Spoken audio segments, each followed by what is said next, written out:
अगली खबर का रुख करते हैं। दिल्ली पुलिस की स्पेशल सेल के हत्थे चढ़े आतंकी संगठन लश्कर ए तैयबा के लोकल मॉड्यूल से जुड़े लोगों ने पूछताछ में बेहद चौंकाने वाली जानकारी दी है।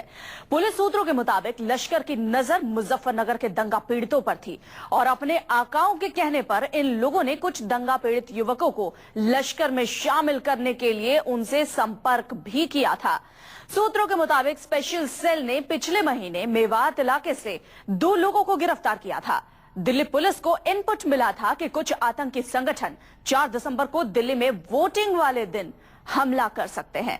उसी को देखते हुए खुफिया सूचना के आधार पर पुलिस ने मेवात रीजन में रेड डाली थी और कुछ आतंकी वहां छुपे हुए थे, लेकिन पुलिस की गिरफ्त में आने से पहले ही वो वहां से फरार होने में कामयाब रहे। लेकिन अब एक चौंकाने वाली खबर आ रही है, वो ये कि दंगा पीड़ितों को आतंकवादी बनाने का एक पूरा प्लान तैयार था। दंगा पीड़ितों को लश्कर में शामिल करने के लिए उनसे संपर्क भी किया गया था और पुलिस पूछताछ में संदिग्ध आतंकियों ने ये खुलासा किया है। 2 लोग लश्कर में शामिल होने के लिए तैयार भी हुए थे और दंगा पीड़ितों को आतंकवादी बनाने के प्लान का ये खुलासा सभी को फिलहाल चौंका रहा है, क्योंकि मुजफ्फरनगर दंगा पीड़ितों पर लश्कर की नजर थी और उन्होंने प्लान बनाया था कि जो लोग दंगे का शिकार हुए हैं, दंगा पीड़ित हैं, उनसे संपर्क किया जाए और ज्यादा से ज्यादा लोगों को शामिल किया जाए लश्कर ए तैयबा में। और इसके लिए उन्होंने संपर्क भी किया इन लोगों से और 2 युवक लश्कर में शामिल होने के लिए तैयार भी हुए थे।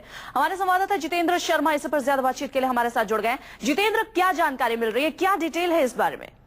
जी बिल्कुल, देखिए दिल्ली पुलिस ने कल 2 लोगों के स्टेटमेंट कराया पटियाला हाउस कोर्ट में, जिसमें उन्होंने साफ बोला है कि मेवात के रहने वाले 2 इमाम थे जो हमसे आकर मिले थे मुजफ्फरनगर रिलीफ कैंप में। उनके नाम रशीदी और शाहिद बताया गया है। इन दोनों ने अपने एक गुर्गे के साथ आकर इनको रिक्रूट करने की कोशिश की थी, जो उस वक्त मुजफ्फरनगर कैंप में थे, जो दंगा पीड़ित मुस्लिम थे। उनको अपने लश्कर तैयबा के संगठन में उनको रिक्रूट करने की उनको बात कही गई थी, उनको पैसे का लालच दिया गया था, लेकिन इन लोगों ने उनके साथ हाथ मिलाने से साफ इनकार कर दिया था। और उन्हीं 2 लड़कों ने जिनको अप्रोच किया गया था, पटियाला हाउस कोर्ट में जाकर इस बात की तस्दीक की, अपने बयान वहां पर सीआरपीसी के 164 के तहत वहां दर्ज कराए हैं। तो फिलहाल जिस तरीके से राहुल गांधी ने, अगर आपको याद हो, अक्टूबर में जिस तरीके की बात इंदौर में उन्होंने कही थी कि वहां पर लश्कर तैयबा की नजर है रिलीफ कैंप के ऊपर, वो बात हालांकि उस वक्त बीजेपी ने भी इस बात पर राहुल गांधी की काफी निंदा की थी इस बयान की, लेकिन अब कहीं ना कहीं वो बात, वो बयान सभी सच दिखते नजर आ रहे हैं। फिलहाल मतलब ये साफ है कि जो मौका है इसका फायदा उठाकर लश्कर ए तैयबा एक स्लीपिंग सेल उत्तर प्रदेश में डेवलप करना चाह रहा है। ऐसी बात है, जिस तरीके से लश्कर तैयबा पूरी तरीके से हिंदुस्तान या कहें वेस्टर्न यूपी और दिल्ली के अंदर या आसपास की जो मेन स्टेट है वहां पर खत्म हो चुका है, वो दोबारा से कोशिश कर रहा है सर उठाने की। और उसके लिए एक अच्छा मौका था, जिस तरीके से जो मुस्लिम जो दंगा पीड़ित थे उन सभी नौजवानों को जाकर भड़काना और उनको अपने साथ शामिल करना और उसके बाद उनका इस्तेमाल करना। तो ये पूरी कोशिश थी लश्कर तैयबा की और साथ ही पाकिस्तान में बैठे लश्कर तैयबा के आकाओं की।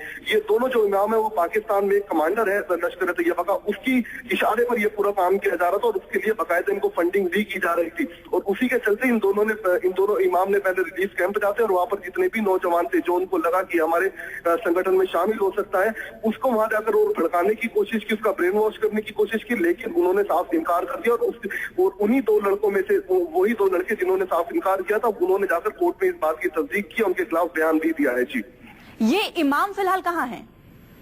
जी फिलहाल ये दोनों पुलिस की कस्टडी में है, स्पेशल सेल की कस्टडी में इनसे पूछताछ की जा रही है, क्योंकि स्पेशल सेल का कहना है कि भी 3 और लोग हैं, एक अब्दुल सुभान एक है और उसके साथ 2 लोग और हैं जो कि अभी भी फरार बताए जा रहे हैं। तो उनकी भी पुलिस कोशिश कर रही है उनको ट्रैक करने की, उनकी गिरफ्तारी की।